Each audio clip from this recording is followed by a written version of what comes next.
Albert Einstein അടക്കമുള്ള ഒരുപാട് ജീനിയസുകൾ ഇപ്പോഴും ജീവിച്ചിരിക്കുന്ന ഒരിടം. സീക്രട്ട് അണ്ടർഗ്രൗണ്ട് ടണൽസുകളുടെ വലിയൊരു നെറ്റ്വർക്ക് തന്നെയുള്ളൊരിടം.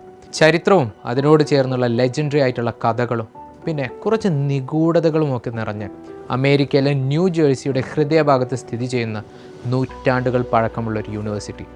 അതാണ് സാക്ഷാൽ പ്രിൻസ്റ്റൺ യൂണിവേഴ്സിറ്റി. ആൽബർട്ട് ഐൻസ്റ്റീൻ പ്രിൻസ്റ്റണിൽ വരുന്നത് പഠിക്കാനല്ല, മറിച്ച് പഠിപ്പിക്കാനാണ്. 1921 അദ്ദേഹം ആദ്യമായി വരുന്നത് തൻ്റെ റെവല്യൂഷണറി തിയറി ആയിട്ടുള്ള തിയറി ഓഫ് റിലേറ്റിവിറ്റിയിൽ ഒരു സീരീസ് ഓഫ് ലെക്ചർ അവതരിപ്പിക്കാനാണ്. അതിനുശേഷം പ്രിൻസ്റ്റൺ യൂണിവേഴ്സിറ്റി അദ്ദേഹത്തെ ഹോണററി ഡിഗ്രി നൽകി ആദരിക്കുകയും ചെയ്തു. പിന്നീട് 1955 അദ്ദേഹം മരിക്കുന്നത് വരെ പ്രിൻസ്റ്റൺ യൂണിവേഴ്സിറ്റിയിൽ തന്നെയായിരുന്നു അദ്ദേഹത്തിൻ്റെ വീടും വർക്ക് സ്പേസും എല്ലാം. പക്ഷേ പ്രിൻസ്റ്റൺ യൂണിവേഴ്സിറ്റിയുടെ യഥാർത്ഥ ചരിത്രം തുടങ്ങുന്നത് ഇതിനെല്ലാം ഒരുപാട് മുൻപാണ്. 1746 പ്രിൻസ്റ്റൺ യൂണിവേഴ്സിറ്റി സ്ഥാപിക്കപ്പെടുന്നത്. ആൻഡ് ഈ യൂണിവേഴ്സിറ്റി തന്നെയാണ് അമേരിക്കയിലെ ഏറ്റവും പഴക്കം ചെന്ന യൂണിവേഴ്സിറ്റി. അതായത് അമേരിക്കയേക്കാൾ പഴക്കമുണ്ട് എന്ന് തന്നെ പറയാം.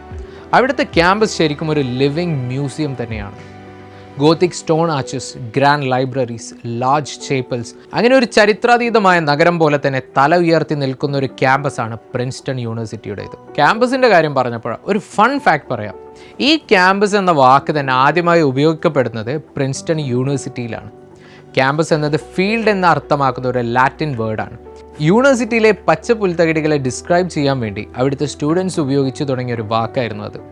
ഇന്ന് അത് ലോകമെമ്പാടുമുള്ള എല്ലാ ക്യാമ്പസുകളിലും ഉപയോഗിക്കപ്പെടുന്നു. പിന്നെ പ്രിൻസ്റ്റൺ യൂണിവേഴ്സിറ്റിയിലെ പ്രശസ്തമായ ഒരു ട്രഡീഷനാണ് ദി ടൈഗർ മാസ്കോട്ട്. എല്ലാ വർഷവും വസന്തകാലമാകുമ്പോൾ യൂണിവേഴ്സിറ്റിയിൽ ഈ ഇവൻ്റ് ഹോസ്റ്റ് ചെയ്യും. ഈ സമയം പ്രിൻസ്റ്റണിലെ പല ജനറേഷനുകളിലായുള്ള അലുമിനികൾ ഓറഞ്ച് ബ്ലാക്ക് ബ്ലേസേഴ്സ് ധരിച്ച് യൂണിവേഴ്സിറ്റി ക്യാമ്പസിലൂടെ മാർച്ച് ചെയ്യും.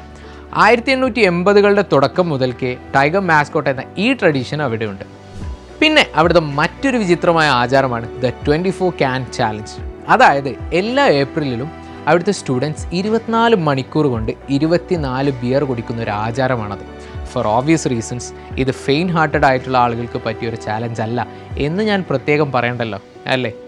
പിന്നെ ഇത്തരത്തിലുള്ള ആചാരങ്ങൾക്കൊക്കെ അപ്പുറം ഒരുപാട് നിഗൂഢതകളും പ്രിൻസ്റ്റൺ യൂണിവേഴ്സിറ്റിയെ ചുറ്റിപ്പറ്റി നിലനിൽക്കുന്നുണ്ട്. അതിലൊന്നാണ് ക്യാമ്പസിൻ്റെ അടിയിലൂടെ പോകുന്ന സീക്രട്ട് ടണൽസ് നെറ്റ്വർക്ക്. 1900കളുടെ തുടക്കകാലത്ത് കോൾ ട്രാൻസ്പോർട്ടേഷന് വേണ്ടി നിർമ്മിച്ചവയാണ് ഈ ടണലുകൾ എന്നാണ് പറയപ്പെടുന്നത്. എന്നാൽ പിന്നീട് യൂണിവേഴ്സിറ്റിയിലെ സ്റ്റുഡൻസിന് പലതരത്തിലുള്ള കുരുത്തക്കേടുകൾ കാണിക്കാനുള്ള ഒരിടമായി മാറി ഈ ടണലുകൾ.